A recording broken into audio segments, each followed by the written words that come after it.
Welcome to another episode of the Jatazi Government Court Case Podcast.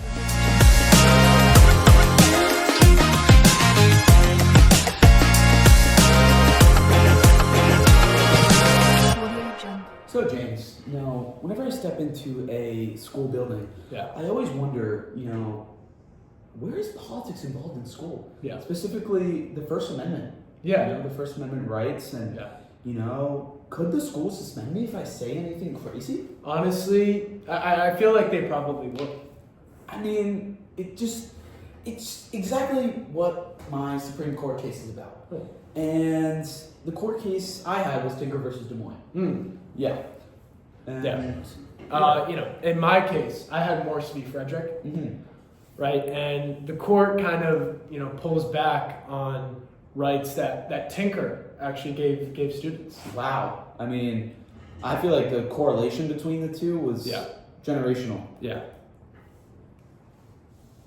Okay, so set the scene of Tinker versus Des Moines. What happened? So Tinker versus Des Moines, it was a case in Des Moines, Iowa. And basically what happened was a group of students, including Mary Beth Tinker, so they decided to wear black armbands to protest a war going on during the time period to a public school. Yeah. Wow, that sounds pretty peaceful to me. I mean, it was, because there was no shouting, no disruption. It was just silent political protest. Yeah. And it's obviously it should be fine. Yeah.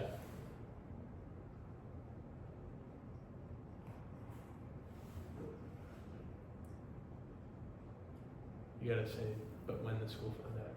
But when the school found out, about the plan, they were like, they created a rule that instant. They were like, oh my God, this is not right, and we don't want our school to be disrupted. Yeah. So they were suspended because they didn't remove their armbands. So the school acted before anything even happened? Yes, actually. Because they would assume that the armbands would cause problems within their school. And doing so would lead, other students to not focus. Yeah. Obviously, gear their attentions toward the protest. And when they got suspended, the parents actually sued the school. And because they said that this violated their First Amendment rights of the Constitution of the United States. What was the constitutional question like exactly in this case? So the constitutional question, here we have a little bit of stuff to do. The constitutional question was basically, it's surrounded whether public schools do students in public schools still have their First Amendment speech rights within the building? Yeah. Obviously, when someone steps into school, the rules are different. However, does the Constitution still abide the same? Yeah. Even if, let's say, the peaceful protest is going on. The Supreme Court sided with the students in this case? Yes, actually. 7-2 was the vote in the Supreme Court. And we actually had Justice Abe Fortas, I believe it was his name, Fortas. Kind of sounds like your name. It does. Very funny. And for me, that line is huge, right? Just hearing that. It is. And the court created what's called the substantial dispersion test? Disruption test. Disruption test. And I've heard what that had to do was, the court said that no evidence was provided that the armbands caused disruption.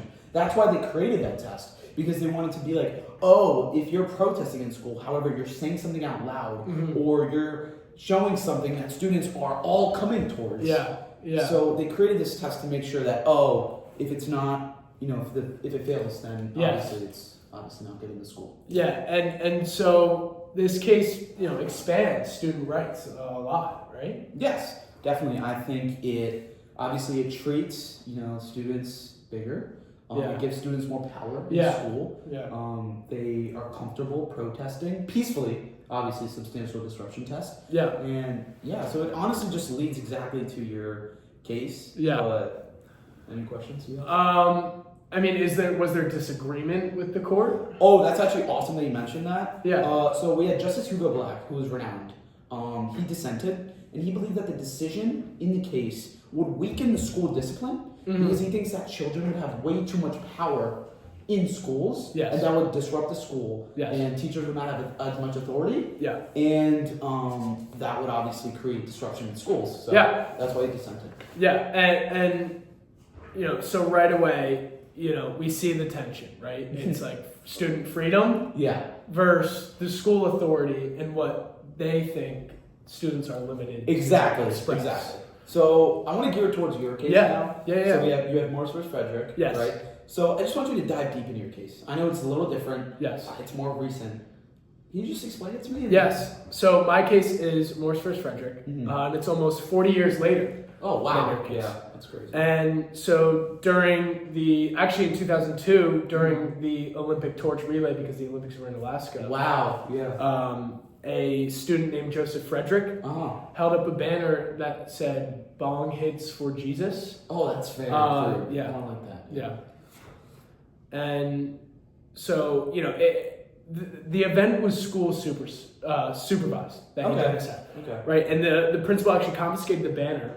Wow. And- As he should. Yeah, and the school suspended him actually. Wow. But he argued that under your case, Uh-huh. Tinker versus Des Moines, his speech was protected because it didn't cause any substantial disruption, like you said. I mean, these are the type of things that this is testing how far my case goes. Yes. And it's very good that this case was obviously brought to the Supreme Court because Yes. it shows how the substantial disruption test can be failed. Yeah, Yes. and the constitutional question was whether schools can restrict a student's speech Okay. at a school event if it promotes illegal drug use. Huh. So I would assume the court did not side with the school, or they did? Yes, so they did side with the school. And it was a 5-4 vote. Yeah. And Chief Justice John Roberts actually wrote the majority opinion. Yeah, you can read it. And he said that the courts, they said that the schools can restrict student speech that can reasonably be interpreted as promoting illegal drug use. And those are his words. Oh, so they created an exception to my case. Yes, exactly. Pretty much. I mean, they didn't overturn Tinker, Yeah. right? But they limited it. And they said preventing drug use is an important government interest, and especially in schools. So even without substantial disruption, schools can restrict certain messages within the student population? That's the big shift from Tinker versus Des Moines to Morris versus Frederick. Okay. So obviously I agree with the court's decision. Yeah. But was there a dissent in this case? Well, obviously there was 4 justices that voted. Yes, there was. Justice Stevens actually argued that the banner wasn't serious. It wasn't a serious argument or advocacy, and that the decision weakens student-free speech. Okay. Protections. Yeah. So it's unlike Hugo Black. He's in the pro for students. He's Correct. It limits Correct. Okay. Yeah. That's awesome. I mean, it's crazy to see how different, even though it's only 40 years, how the justices are similar and different. Yeah, definitely. So to just compare and analyze. Sorry. So if we compare the two, Tinker protects the political speech, and I see Morse is saying that it has some boundaries within the building. Yeah, I mean, Morse says some speech categories, like promoting illegal drugs, can be restricted even without any substantial disruption. Okay. Yeah. I just had a couple notes. So this honestly just shows how the Supreme Court, it shows its authority, and it shows that student rights and school authority are both things that should be considered within these type of cases. Yes. And obviously it should be presented in the future. And it shows the court's role in interpreting the Constitution in different ways. Even if in your case Tinker versus Des Moines goes one way, maybe there's other things in one case and they can interpret it in a different way. That's awesome. I mean, awesome. Some scholars argue that Tinker reflects a strong commitment to the democratic values because of how it protects their political power within the building of the school, which is core to the First Amendment, and specifically speech. Other scholars and sources I found, they argue Morse actually shows the court becoming more deferential to other school officials. You know what I mean? Because they want to give them more power. Awesome. And just to wrap it up, I want to talk about our modern relevance within these cases. So they're obviously still relevant today. Yes. Especially with social media. Yes. So what do you have to say? Yeah, courts still apply to your case, Tinker. Yeah. They apply to the substantial disruption, in cases that, are... Yeah, that test is necessary. Yes, definitely. And, including pride flags, Black Lives Matter messages. Yeah, that was student protests. That phase was a big one for Yes. this case. Yes, 100%. And my case actually influences cases where, speech involves drugs or other illegal activity for students. So just to, pitch a ball, I wanted to ask, what do you think about this social media stuff? Instagram and Snapchat. Yes. Children obviously use it within the schools. I mean, states are working on banning them. New Jersey has banned them for the next year.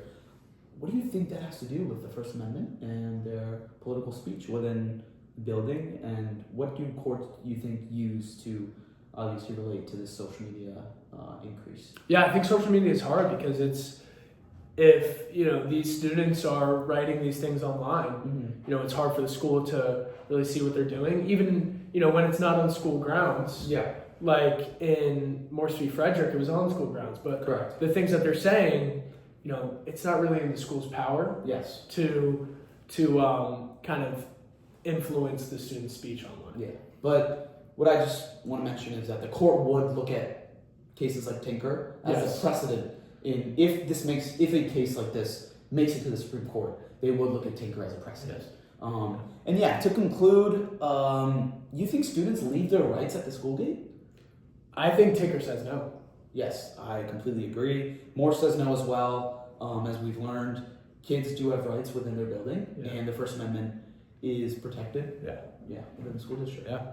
I think these two cases together shows, they both show how the Supreme Court, balances, the things between freedom, but also the authority of schools to. Yeah, together they balance, freedom, the balance still affects students like us today, as seniors in high school. Yeah. Appreciate you guys watching and tuning into this day's podcast. I'm Urta. This is James. Yeah. Thanks for tuning in. Thank you. See you on the next one.